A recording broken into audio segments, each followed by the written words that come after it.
The old playground stood at the edge of the woods, its rusted swings creaking in the cold wind. Every evening, as the sun dipped below the trees, I walked my dog past the cracked slide and splintered seesaw, always feeling eyes on me. Tonight, though, something was different. I heard it clearly.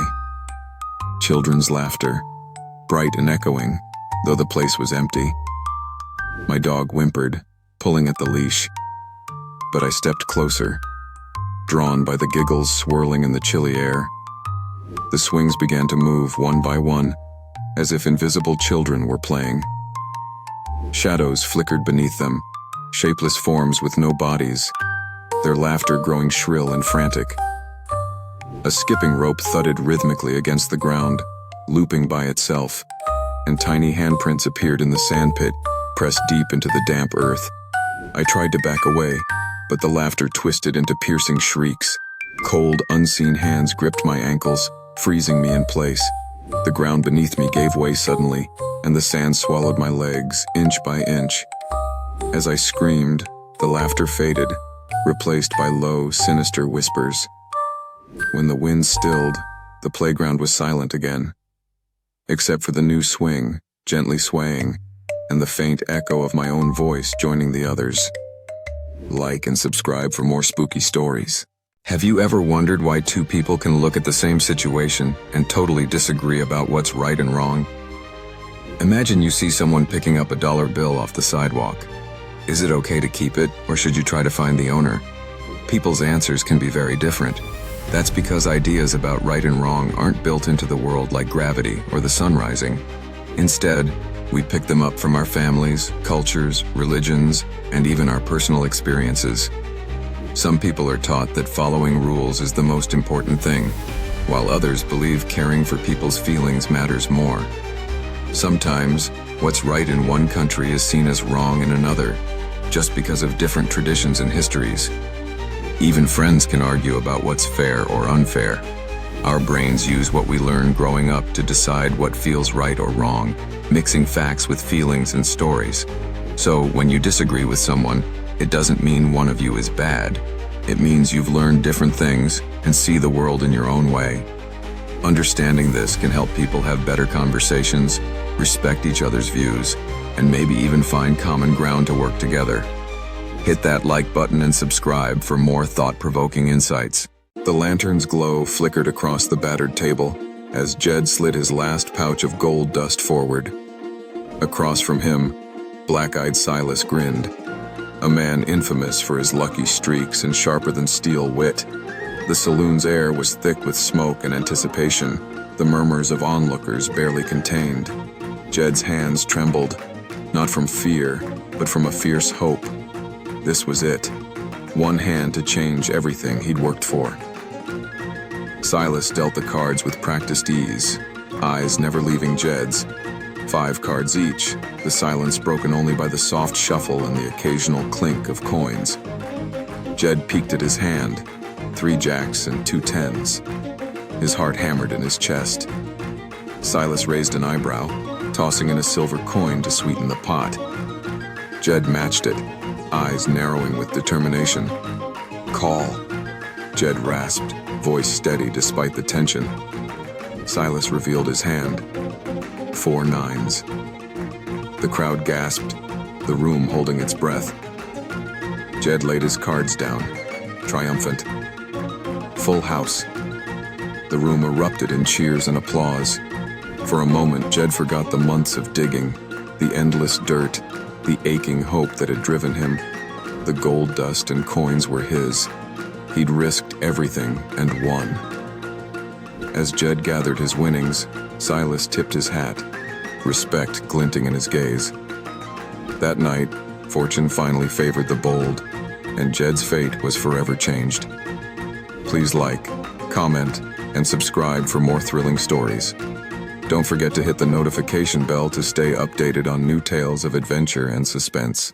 Imagine walking through a dense forest, unaware that above and below the ground, trees are carrying on a silent conversation. This isn't science fiction. It's real. Trees communicate using a sophisticated system of chemical signals and underground networks that rival any social system.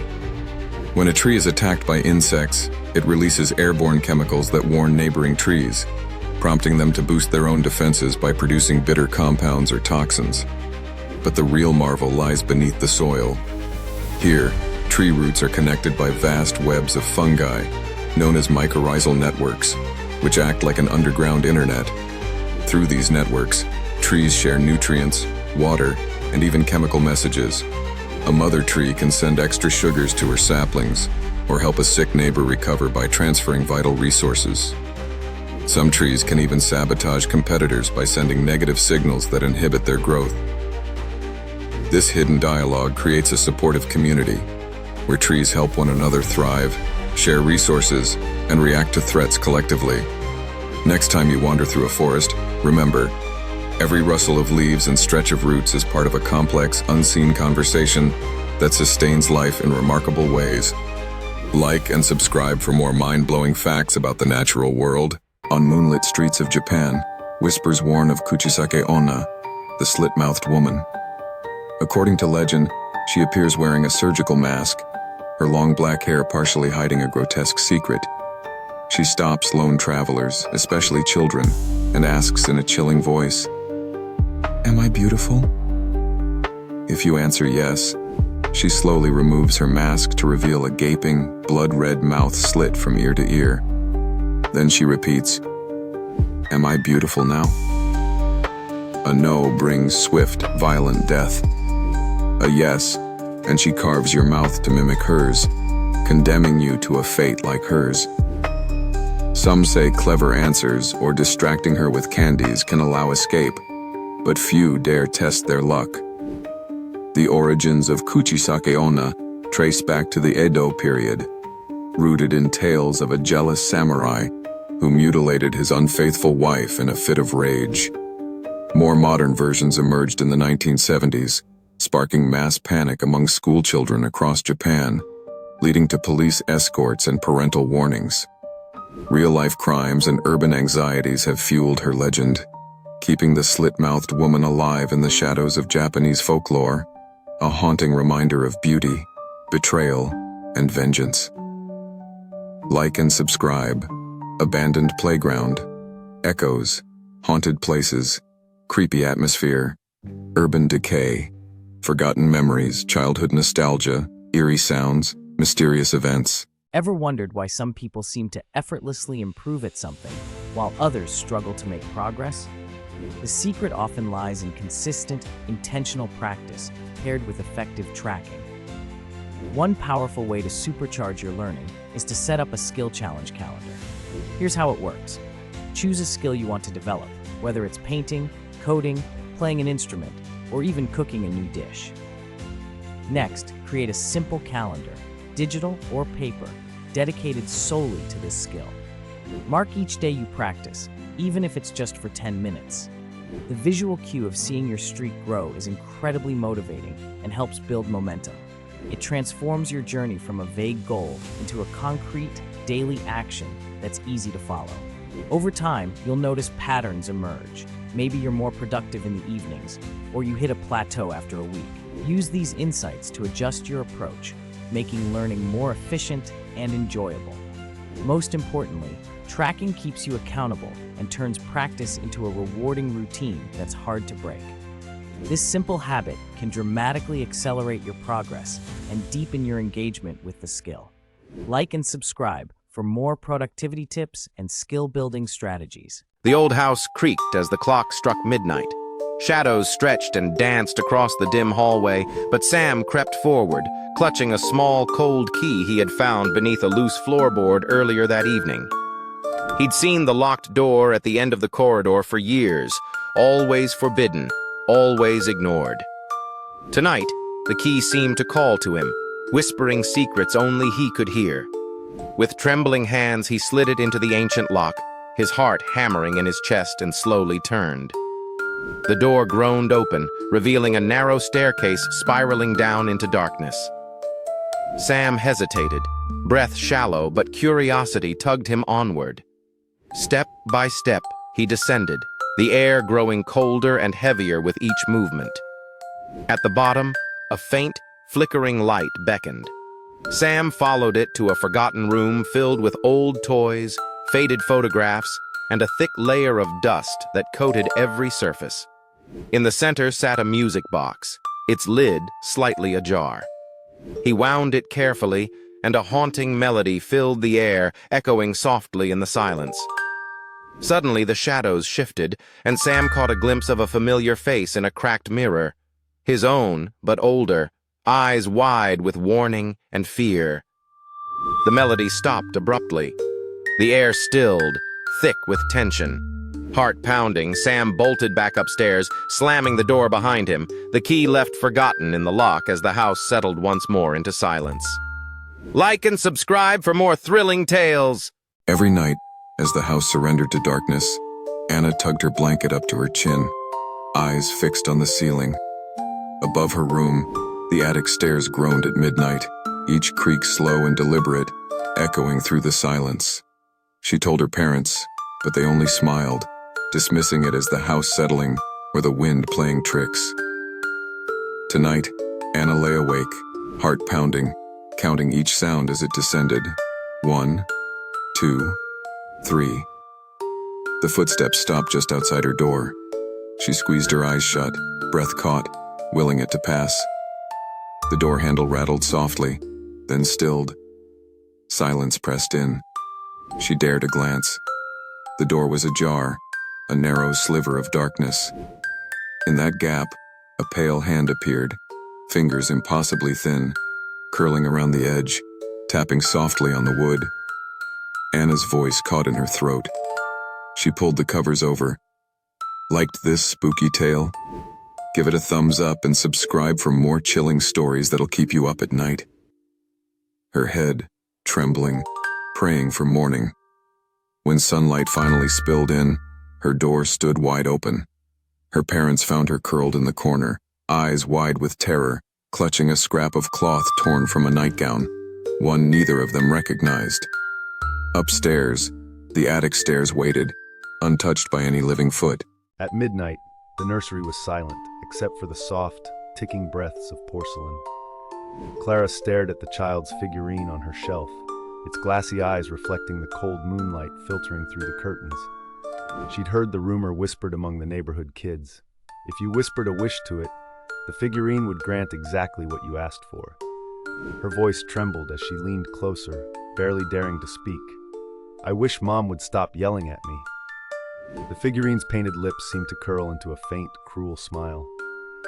The next morning, Mom's mouth was sewn shut with invisible thread, her eyes wide with terror, unable to scream or speak. Clara sobbed, begging the figurine to undo her wish, but it only blinked once, slowly, as if savoring her despair. Desperate, Clara whispered again, I wish Mom could speak, please. I'll be good. That night, her mother's lips split open violently, blood streaming down her chin as guttural words poured out. Words not her own, curses in a language Clara didn't recognize. The figurine's tiny porcelain hand twitched. Clara tried to smash it, but it would not break, no matter how hard she struck. She realized, too late, that every wish was a trap, and the only thing it truly granted was regret. The figurine smiled wider, and Clara's voice vanished forever. Don't forget to like and subscribe for more eerie tales, dark fantasies, and supernatural stories that'll leave you sleeping with the lights on. Picture a stone so striking that ancient travelers believed it held the power to protect and unite. Rhodonite, with its vibrant pink hues laced with black veins, is more than just a beautiful gem. In the heart of the Ural Mountains, people once carried rhodonite amulets, convinced they would ward off danger and guide them safely home through treacherous paths.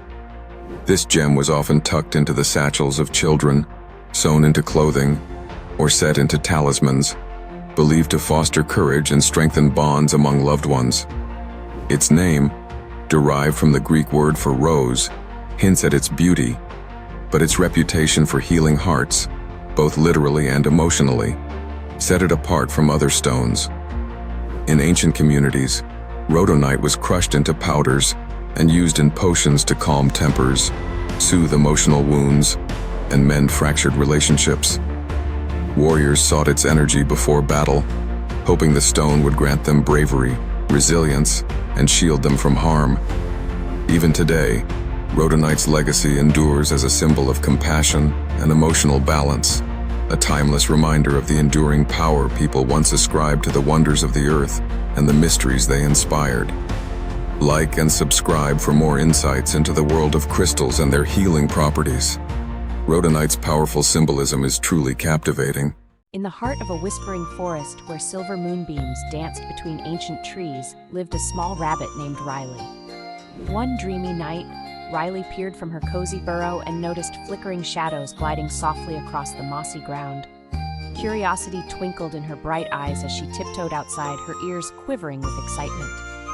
The forest was alive with gentle music, crickets strumming, owls hooting, and leaves rustling in a soft, rhythmic song.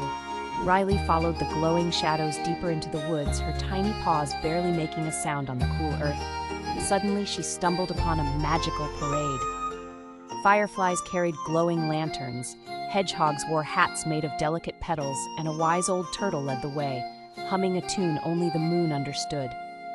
The parade wound through shimmering ferns, past sparkling streams that whispered secrets, and beneath archways of glowing mushrooms that lit the path like stars.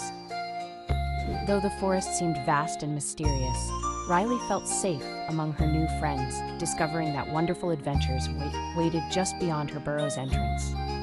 As the parade slowly faded into the soft light of dawn, Riley hopped home, her heart full of starlight, wonder, and dreams yet to come. Like the story? Give it a thumbs up and subscribe for more magical adventures. Imagine standing atop a sun-drenched cliff, a gentle sea breeze swirling around you, as the Aegean sun slowly sinks behind blue-domed churches and pristine whitewashed houses. Welcome to Santorini, the crown jewel of the Greek islands, where every corner reveals a new marvel. Famed for its breathtaking sunsets in Oia, Santorini invites you to meander through narrow cobblestone alleys lined with vibrant bougainvillea, quaint cafes, and charming boutiques. The island's volcanic past is etched in its dramatic cliffs, offering panoramic views over the caldera's deep sapphire waters. History lovers will be drawn to the ancient ruins of Akrotiri, a Minoan city remarkably preserved in volcanic ash, while beach seekers can relax on the island's unique black and red sand beaches, each with its own distinct character. Culinary adventures await in family-run tavernas, where you can savor fresh seafood, creamy fava, and tangy tomato keftedes, all perfectly paired with crisp local Assyrtiko wine. As dusk falls, Santorini transforms into a canvas of gold and indigo, an unforgettable spectacle that captivates every visitor. In Santorini, every moment feels like a postcard come to life, blending natural beauty, rich culture, and warm hospitality into an experience you'll cherish forever. Like this video? Give it a thumbs up and subscribe for more travel inspiration and destination guides. The Lennox mansion loomed before me, its windows dark and empty, daring anyone to enter. I pushed open the heavy front door, the hinges screeching in protest. Inside, the air was cold and damp, thick with the scent of mold and something older, something almost alive. My flashlight beam danced along tattered wallpaper and shattered chandeliers, illuminating the silent chaos of a world left behind. Each step echoed through the vast halls, my heart pounding in my chest with every creak of the floorboards beneath me.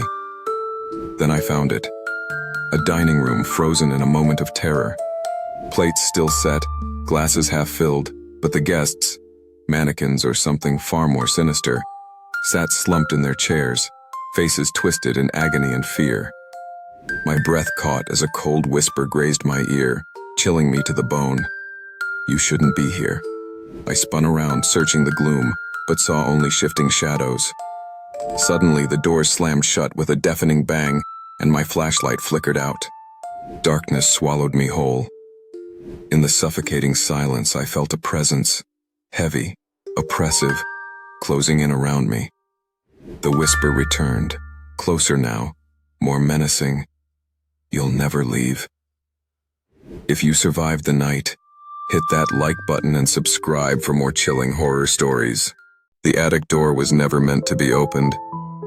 That's what Anna's mother whispered, voice trembling, whenever Anna asked about the heavy, padlocked door at the top of the stairs.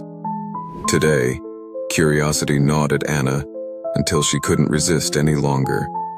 A thunderstorm rattled the old house as she crept upstairs, the cold metal key she'd found hidden in her mother's drawer clutched tightly in her palm. The lock snapped open with a metallic sigh that echoed through the silent hallway.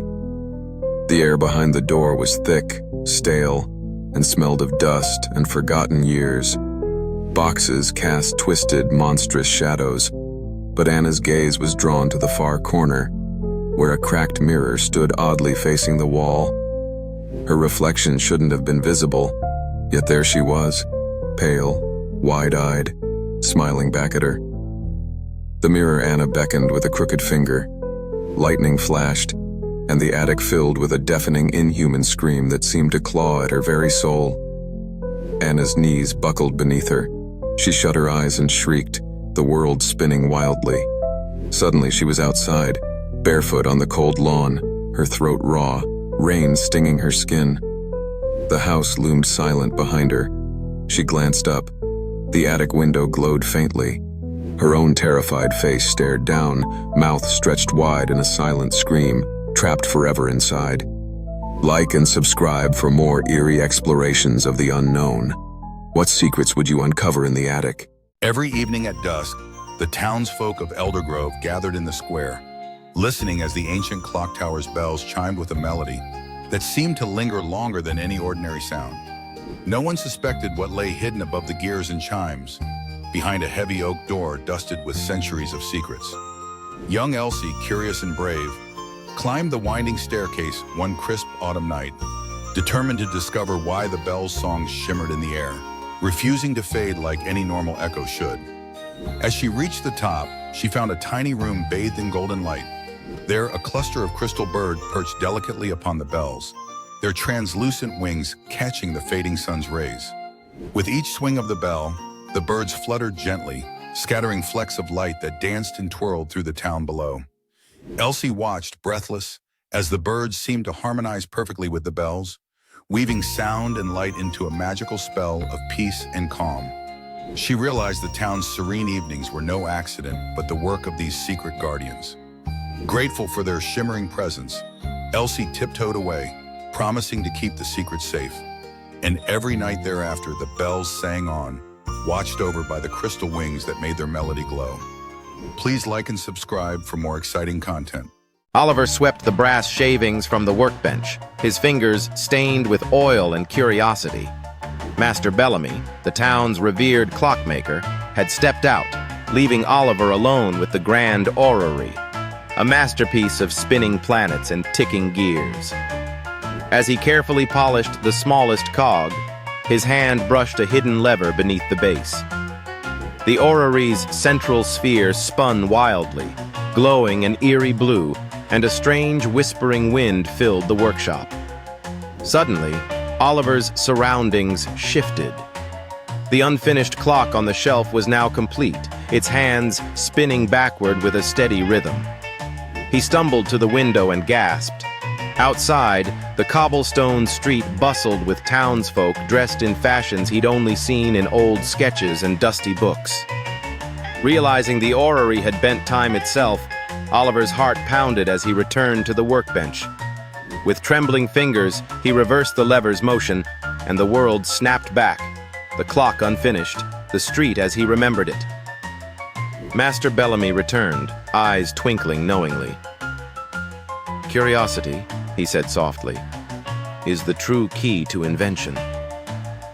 Oliver smiled, guarding the secret that would forever change his understanding of time and the mysteries it held.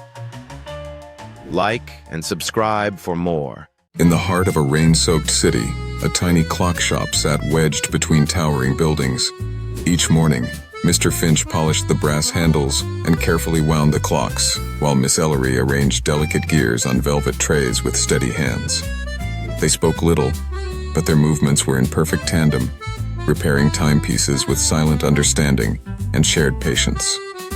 One evening, as thunder rattled the window panes and shadows danced across the walls, a peculiar pocket watch arrived, its hands frozen, its case engraved with a faded inscription worn by time. Together they peered inside, discovering a hidden compartment containing a crumpled photograph of two strangers laughing beneath a blooming cherry tree. As they worked, laughter slowly filled the shop, echoing the joy captured in the picture.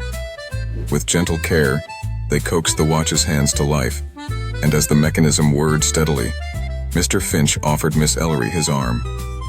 They stepped outside, rain pattering softly on their shoulders, and walked beneath the city's flickering lights, each heartbeat a quiet promise that sometimes fixing what's broken leads to something beautifully whole. Please like and subscribe for more content. In the heart of Gear Spring City, a curious cat named Tinker prowled the rooftops. Tinker was no ordinary feline. Her paws clicked softly on the metal tiles, powered by tiny gears and springs in her clockwork body. One stormy evening, the city's great tower shuddered violently, and the synchronized bells that kept Gear Spring ticking fell completely silent. Doors jammed shut, trams stalled mid-route, and streetlights blinked out one by one, throwing the entire city into chaos. Tinker's emerald eyes flickered with fierce determination. She darted swiftly from rooftop to rooftop, leaping over tangled wires and dodging plumes of scalding steam. On silent, precise paws, she slipped through a narrow vent and into the tower's mechanical heart. Inside, the main cog had jammed, wedged tight by a fallen bolt. Tinker's nimble tail, tipped with a tiny wrench, twisted and turned the bolt free. The massive gears churned back to life. Lights blazed brightly, bells chimed joyfully, and the city sighed in relief. Perched atop the tower, Tinker watched as Gear Spring pulsed with order once more, her clockwork heart ticking steadily in time with the city she loved. Like and subscribe for more Tinker's adventures. In the heart of Gearsby, a city of humming cogs and shining brass, lived a peculiar feline named Cinder. Unlike ordinary cats, Cinder's heart ticked with the steady rhythm of a tiny clock, and her tail ended in a polished silver bell that chimed with every graceful movement. She belonged to the Tanners, a kind family who once rescued her from a rain-soaked alley, nursing her back to health with warmth and care. One misty evening, the Tanners wandered deep into the labyrinthine alleys of the city, losing their way as thick fog rolled in and the street lamps flickered uncertainly. Sensing their absence, Cinder's tail began to tingle with urgent energy. She leapt onto the highest rooftop and, with a swift flick, rang her silver bell. The chime resonated through winding streets, a clear melody that twined around every corner and echoed softly against the brass walls. The lost Tanners, shivering and anxious, paused as a pure, sweet note drifted faintly to their ears. Drawn by the familiar sound, they followed each echo carefully, step by cautious step, until the fog finally parted. There, waiting with glowing eyes and a gentle purr, was Cinder. She led them home, her bell chiming softly with every stride, a shining beacon of hope and guidance in the Clockwork City's misty night. Please like and subscribe for more stories.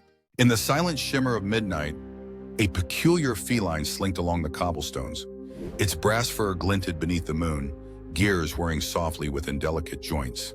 This was Whiskers, the ingenious clockwork cat, crafted with precision and built for more than mere companionship. Tonight, Whiskers had a vital purpose. The villainous Baron Blackthorn's lair loomed ahead, a fortress of shadows and steel, guarded by silent sentinels and deadly traps. Undeterred, Whiskers slipped through a narrow gap in the iron gate, paws barely stirring the dust beneath. Inside, the lair buzzed with danger, tripwires stretched taut, pressure plates hidden beneath the floor, and darting red beams crisscrossed the corridors. Whiskers' glowing eyes flickered, calculating every move with mechanical precision. With a nimble leap, it evaded a swinging blade, then paused to extend a tiny screwdriver from its paw, delicately disabling a complex lock with a careful twist. The heart of the lair pulsed with forbidden energy. A glowing sphere sat atop a pedestal, humming softly. Whiskers approached cautiously, tail twitching in anticipation. Its mechanical jaw opened, releasing a small magnet that latched firmly onto the sphere's surface. In one swift, fluid motion, Whiskers darted back, weaving expertly through the labyrinth of danger. As dawn broke, Whiskers emerged into the cool morning air, mission complete, the precious sphere safely secured within its intricate gears. Please like and subscribe for more thrilling adventures with Whiskers, the clockwork cat. What if a simple fog could bring an entire city to its knees? In December 1952, London was engulfed in a thick, yellowish haze that would become infamous as the Great Smog. For 5 days, the city's bustling streets, homes, and iconic landmarks vanished under a dense blanket of toxic air. The culprit? The widespread burning of low-grade coal to heat homes and power factories, releasing massive amounts of soot, smoke, and sulfur dioxide into the atmosphere. A period of cold weather trapped these pollutants close to the ground, creating a lethal cocktail that reduced visibility to just a few meters. Public transport ground to a halt, ambulances struggled to navigate the streets, and even indoor events were canceled as the smoke seeped into buildings. The true horror emerged as hospitals filled with patients suffering from severe respiratory distress, many of whom were elderly or had pre-existing conditions. By the time the skies finally cleared, at least 4,000 people had died, with later estimates suggesting the death toll may have reached 12,000. This disaster exposed the hidden dangers of rapid industrial and urban growth, forcing lawmakers to confront the environmental and health consequences of unchecked pollution.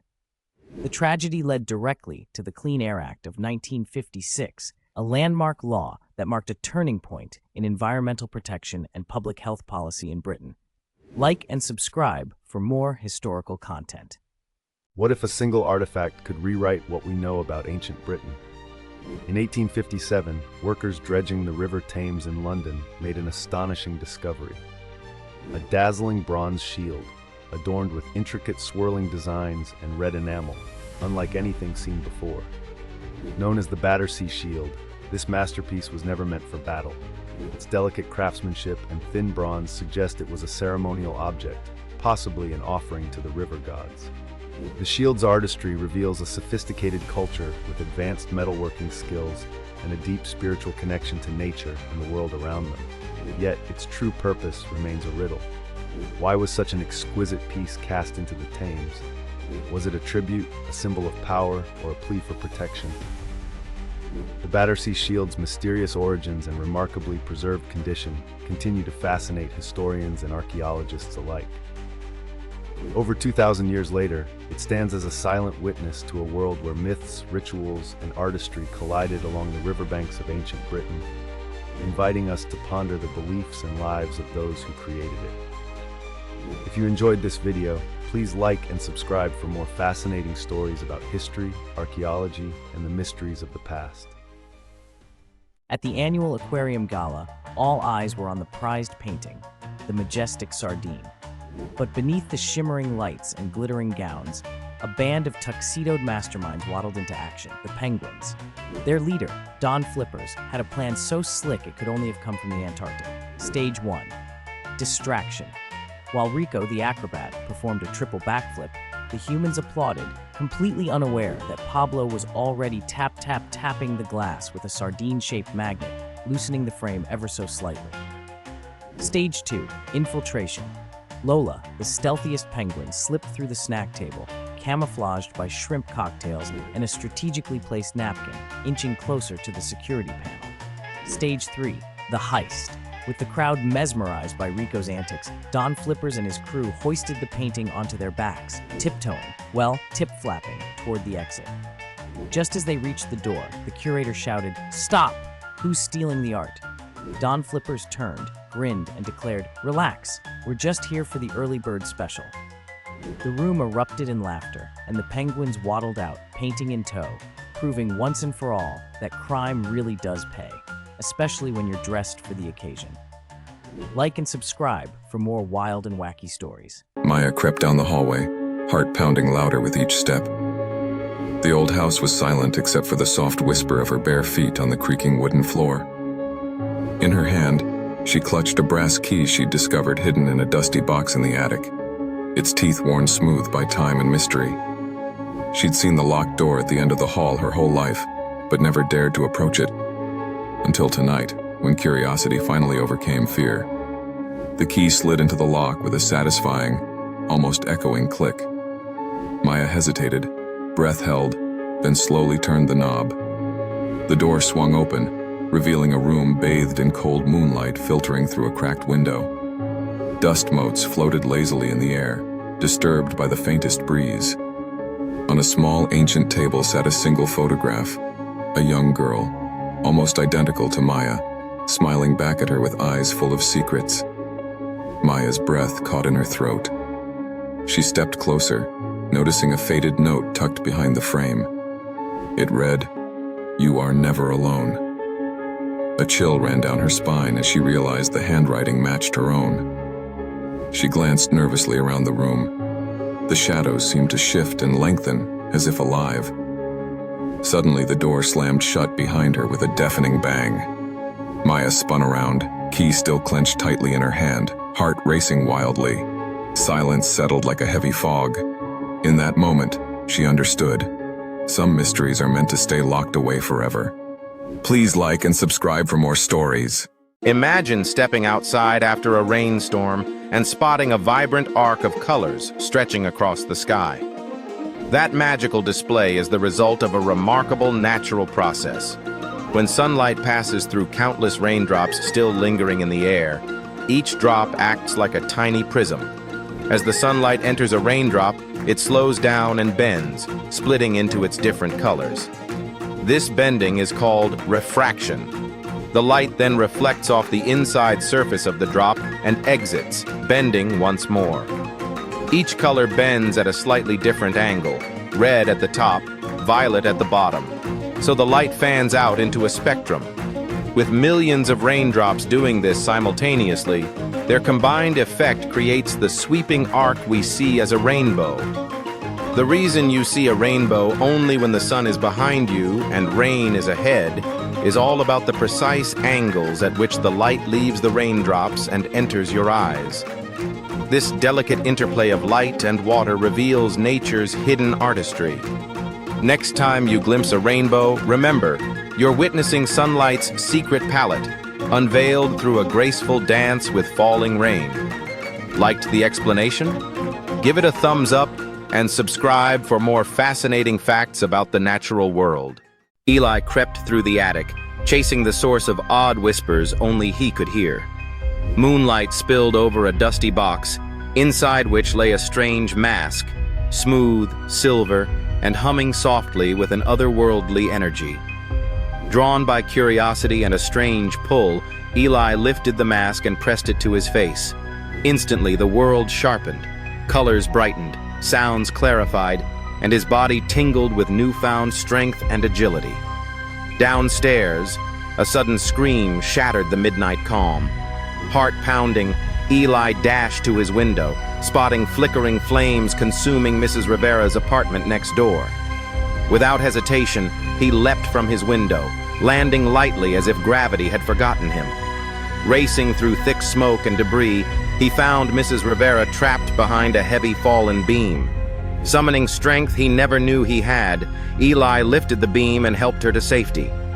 Neighbors gathered, eyes wide with awe at the boy who seemed to glow faintly in the moonlight.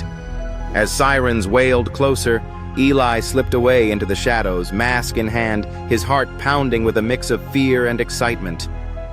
He wondered what other secrets the mask might hold, but tonight he was simply grateful to have been there at the right moment to save a life. Please like and subscribe. Imagine walking through a centuries-old cathedral, sunlight streaming through vibrant stained glass, and feeling the cool touch of carved stone beneath your fingertips.